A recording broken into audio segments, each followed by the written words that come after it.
Youngsville, an area that dealt with serious flooding in 2016, is now dealing with flooding once again. Our Chris Welty has spent most of the day there where high water vehicles have been rolling through the streets. Chris.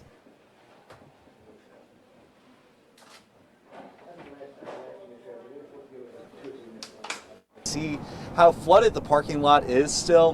Now, earlier today, with the rising water, it made for some tense moments for Youngsville residents. Early Sunday morning, high water vehicles from the Lafayette Parish Sheriff's Office and one from Jefferson Parish near New Orleans were called into Youngsville at the request of Mayor Ken Ritter. The deputies patrolling neighborhoods with high water, even going door to door on one street to see if anyone needed to be rescued. One lady with several puppies was trying to move from her flooded street to higher ground.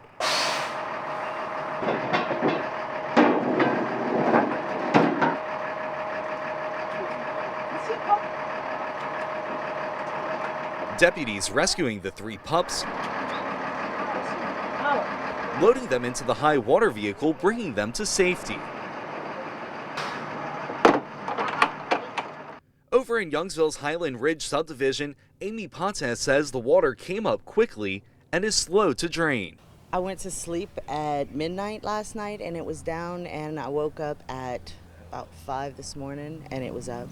In 2016, water was inside homes in Potez neighborhood, one neighbor posting a sign in their front yard pleading for drivers not to create a wake. Fortunately, no water was reported in homes this time. Nearby on Heritage Drive, a much different scene, nearly 4 inches of water getting into this home, the third time since 2016. The residents and their dog taking shelter upstairs. Kira Ridgely, who lives across the street, says the LaSalle Coulee is backing up. It's discouraging that as taxpayers we don't have the drainage that we need, and they want to keep adding new housing developments. Ridgely says a couple is set to close on a home across the street, but now they're concerned. I mean, they're looking around at the property. You can see how there's water in the yards, on some of these yards. So.